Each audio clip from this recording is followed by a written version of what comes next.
बिस्मिल्लाहिर्रहमानिर्रहीम। You are watching slow base exam with Jahangir. इस video में हमने data communication unit 4 computer science class 9 को शुरू किया था। इस वीडियो में जो हमारे टॉपिक्स होंगे वो ट्रांसमिशन एम्पेयरमेंट होंगे कि उसकी कौन कौन सी किस्में हैं, और इसके अलावा दूसरा हमारे जो कम्युनिकेशन में टर्मिनोलॉजीज इस्तेमाल होती हैं उनके बारे में हम बात करेंगे। So let's to move to our topic. बात शुरू करते हैं ट्रांसमिशन एम्पेयरमेंट से। एम्पेयरमेंट कहते हैं नुक्स को, नुकसान को, कमी को, खामी को।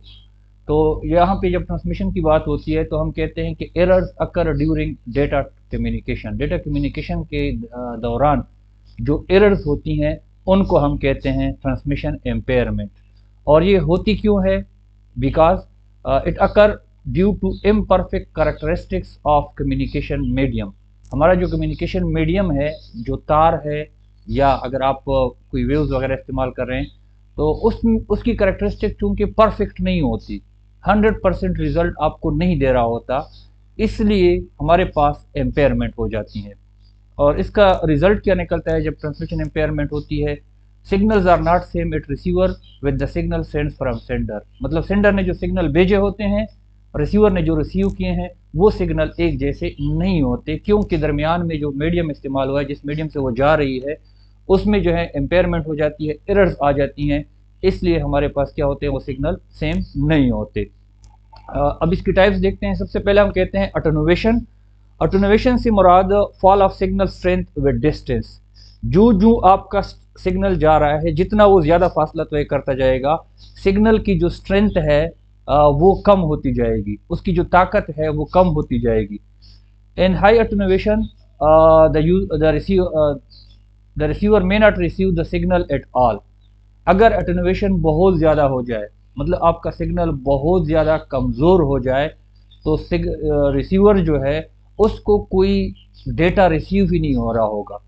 अगर मतलब पूरा कमज़ोर ना हो, पूरा ख़त्म ना हो, लेकिन उसमें थोड़ी बहुत कमज़ोरी आ जाए, तो उसमें रिसीवर को रिसीव तो होता है लेकिन डेटे में चेंजेस आ जाती हैं, उसमें करप्ट हो जाता है कुछ डेटा, लेकिन फिर भी पहुंच जाता है। लेकिन जब अटेन्युएशन बहुत ज़्यादा हो जाती है तो फिर रिसीवर जो है उसको बिल्कुल डेटा मिलता ही नहीं है।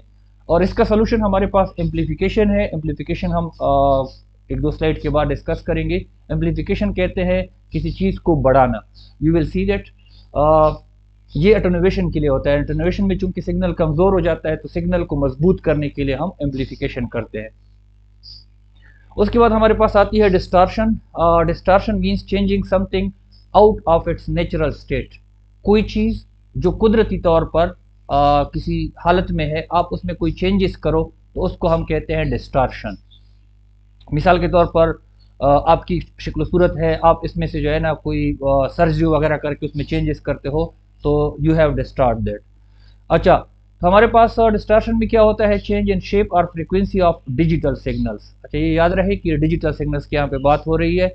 और डिजिटल सिग्नल की शेप या फ्रीक्वेंसी जो है उसमें जो चेंजेस आती हैं तो उसकी वजह से डिस्टॉर्शन होता है।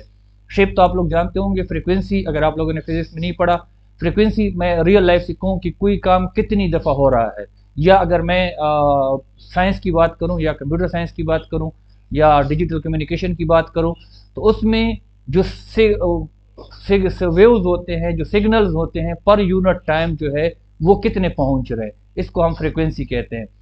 अब चूंकि लाइन पे हमारे पास नॉर्मली एक ही डेटा नहीं होता, बहुत सारे डेटों की फ्रीक्वेंसी होती है, डिफरेंट फ्रीक्वेंसी कंपोनेंट्स।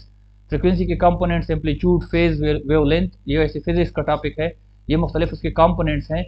उनकी जो है ना मुख्तलिफ यूज़र का डेटा जा रहा है तार पे, they travel at different speed so received at different delays. और इसलिए जहाँ पे वो रिसीव होता है वो डिले जो है मुख्तलिफ डिले से वो रिसीव होता है। इसलिए वो जो सिग्नल होते हैं डिजिटल सिग्नल, उसकी शेप या उसकी फ्रीक्वेंसी जो है वो चेंज हो जाती है, जिसकी वजह से डेटा जो है जो सेंडर ने भेजा होता है वही डेटा जो है रिसीवर पे रिसीव नहीं होता, उसमें चेंजेस आ जाती हैं, और इसको हम कहते हैं डिस्टॉर्शंस। अच्छा, उसके बाद हम बात करते हैं क्रॉस टॉक की। क्रॉस टॉक आम लाइफ में, मिसाल के तौर पर मैं बोल रहा हूँ, दरमियान में कोई और बोलना शुरू कर दे तो इसको हम क्रॉस टॉक कहते हैं। लेकिन डेटा कम्युनिकेशन में एक तार में डेटा जा रहा है, उसके साथ किसी और तार का डेटा मिक्स हो जाए तो इसको हम क्या कहते हैं? इसको हम क्रॉस टॉक कहते हैं। Occurs in guided media, when unwanted signal enter the transmission signals due to electromagnetic radiation. मिसाल के तौर पर ये आपकी तार है, इसमें डेटा जा रहा है, अब बीच में से किसी मोटर की जो है ना वो साथ गुजरी है ये तार, वो मोटर जो है वो इलेक्ट्रिक फील्ड क्रिएट कर रहा है, इलेक्ट्रोमैग्नेटिक रेडिएशन कर रहा है, इसकी वजह से ये जो डेटा जा रहा है इसमें वो इंटर हो जाते हैं, तो डेटा के साथ जो है अनवांटेड सिग्नल भी शामिल हो जाते हैं, तो इसको हम कहते हैं क्रॉस टॉक। और ये नॉर्मली होता क्यों है? इसलिए होता है कि putting several wires in a single cable cause cross talk. अक्सर क्या होता है कि एक तार के अंदर एक केबल के अंदर कई तार डाले होते हैं, इसकी वजह से मुख्तलिफ तारों में मुख्तलिफ डेटा जा रहा होता है, तो वो एक दूसरे के साथ क्रॉस हो जाते हैं, तो इसलिए क्रॉस टॉक हो जाता है। अच्छा, एम्प्लीफिकेशन वही जो हमने बात की थी कि जब अटेन्युएशन में सिग्नल कमज़ोर हो जाते हैं तो उसको मजबूत करने के लिए हम एम्प्लीफिकेशन करते हैं। Strengthening the weak signals due to attenuation, attenuation की वजह से जो सिग्नल कमज़ोर हो जाते हैं उनको मजबूत करने के लिए एम्प्लीफिकेशन होती है। Amplify the weak signal and retransmit. Amplifier एक डिवाइस है, वो क्या करता है, उसके पास वीक सिग्नल पहुंचते हैं, उसको एम्पलीफाई करता है, एम्पलीफाई मीन्स बढ़ाना, बढ़ा देता है, और उसको रीट्रांसमिट करता है, दोबारा भेज देता है, आगे जिस रास्ते पे जा रहा होता है उसी रास्ते पे भेज देता है। अच्छा, अब ये एम्पलीफायर का जो है हमारी किताब में भी और यहाँ पे भी मैंने एम्पेयरमेंट के साथ शामिल किया है। बेसिकली ये तो एम्पेयरमेंट नहीं है, तो एम्पेयरमेंट का इलाज है, क्योंकि अटेन्युएशन एम्पेयरमेंट है, वीकनेस है, ये वीकनेस को ख़त्म करता है, लेकिन साथ में जो है ये क्या करता है, also amplify the unwanted signal. अब इसमें क्या है कि आपका जो ओरिजिनल सिग्नल है, जो डेटा वाले सिग्नल हैं वो आ रहे हैं एम्पलीफायर के पास, एम्पलीफायर जो है उसको जो भी सिग्नल मिल रहे हैं, चाहे वांटेड हैं या अनवांटेड हैं, मतलब डेटा वाले सिग्नल हैं या नॉइस वाले, मतलब जो एरर वाले हैं, उन सबको एम्पलीफाई करता है और उसके साथ जो है वो भेज देता है। तो ये इसका एक नुकसान भी है। इसकी मिसाल, सादा सी मिसाल ये है कि मिसाल के तौर पर ये जो लाउड स्पीकर होते हैं, आप लाउड स्पीकर पे कोई स्पीच कर रहे हैं, अब लोगों को आपने स्पीच सुनानी है, अब बीच में से आपकी जो मोबाइल है उस पर रिंग आ जाती है, तो मोबाइल की रिंग भी स्पीकर जो है उसके साथ एम्पलीफाई करता है। आप लोगों को स्पीकर मोबाइल वाला जो रिंग है वो नहीं सुनाना चाहते, आप अपनी स्पीच सुनाना चाहते हैं, लेकिन अब ये अनवांटेड है कि मोबाइल की रिंग है, तो एम्पलीफायर क्या करता है, उसको भी उसके साथ एम्पलीफाई कर देता है, बढ़ा देता है, ये इसका नुकसान है। अच्छा, इसके बाद हमने जो दूसरा टॉपिक है कम्युनिकेशन टर्मिनोलॉजीज, उन पे बात करनी है। Terms or words related with data transmission or characteristics of communication channel. Communication terminologies में हमारे पास वो वर्ड्स या वो टर्म्स जो कि डेटा ट्रांसमिशन या कम्युनिकेशन चैनल के कैरेक्टरिस्टिक्स से रिलेटेड हों, उनको हम कम्युनिकेशन टर्मिनोलॉजीज कहते हैं।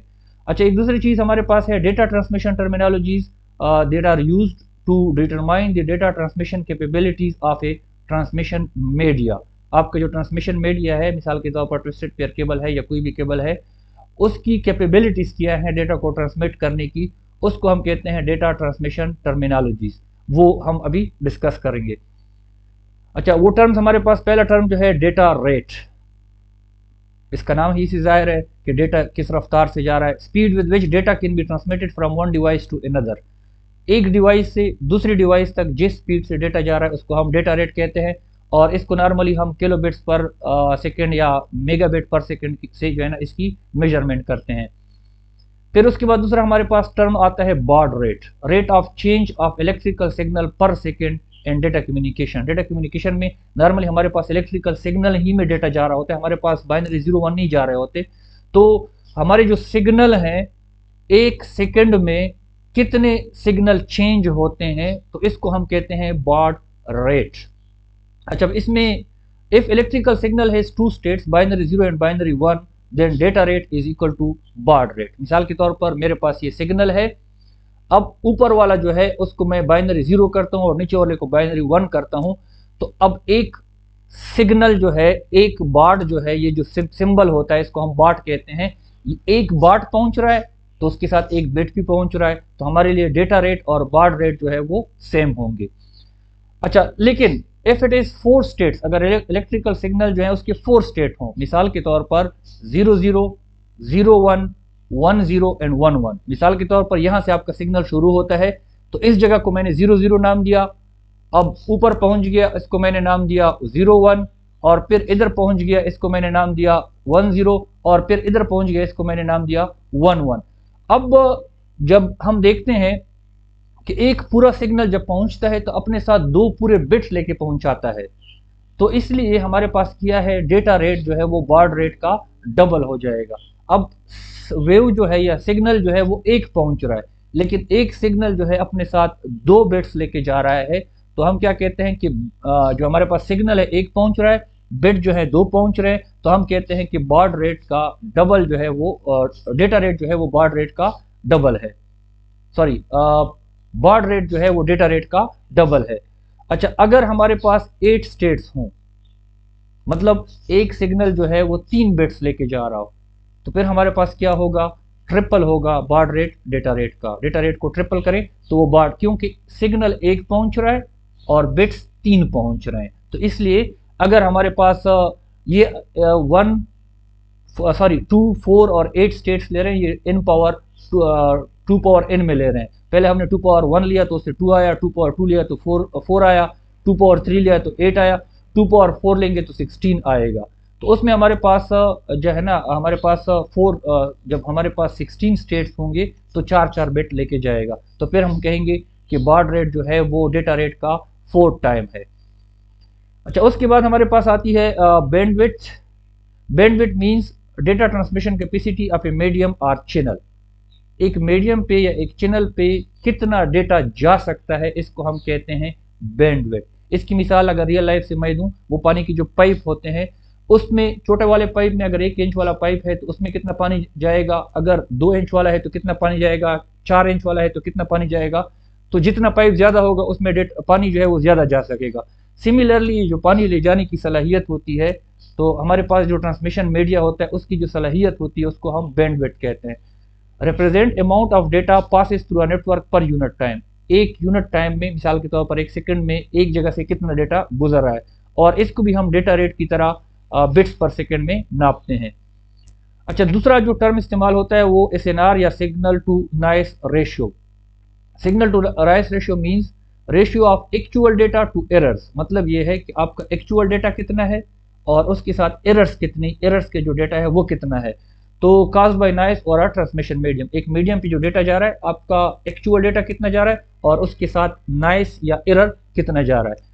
और ये क्या करता है, define the data transmission quality of media. एक मीडिया की जो क्वालिटी होती है वो हम इस चीज़ से नापते हैं कि इसकी SNR जो है ना वो क्या है, सिग्नल टू नॉइस रेशियो क्या है। जितना सिग्नल की रेशियो ज़्यादा होगी, नॉइस की रेशियो कम होगी, उतनी जो है उस मीडिया की क्वालिटी जो है वो अच्छी होगी। SNR higher than 1:1 means more signal than errors. अगर 1:1 से ज़्यादा होगी तो हमारे पास सिग्नल ज़्यादा होंगे और एरर जो है वो कम होंगे, तो हम कहते हैं कि ये जो है ये सिग्नल ज़्यादा लेके जा रही है एरर से। अच्छा, उसके बाद हम करेक्टरिस्टिक्स ऑफ कम्युनिकेशन चैनल जो है, maximum number of bits that can be transmitted. Characteristics of a communication channel हम उसको कहते हैं कि कितने ज़्यादा बिट्स जो है वो भेजे जा सकते हैं। If more bits are transmitted, अगर ज़्यादा बिट लेके जा सकता हो, some information will be lost due to transmission error. मिसाल के तौर पर एक मीडिया जो है वो 1 बिट पर सेकंड लेके जा रहा है।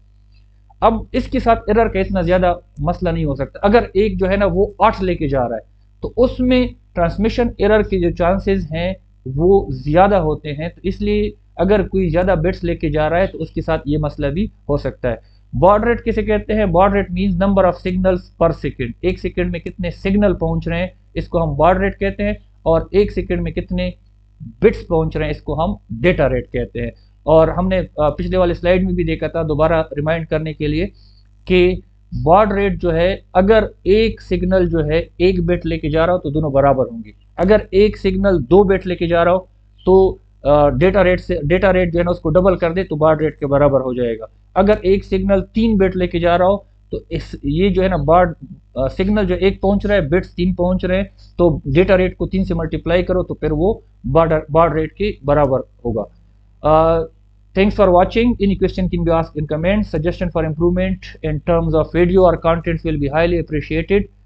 ये वीडियो यहाँ तक थी। इंशाल्लाह नेक्स्ट वीडियो में फिर मिलेंगे। तब तक के लिए अपना बहुत ज़्यादा ख्याल रखिएगा। अल्लाह हाफिज़।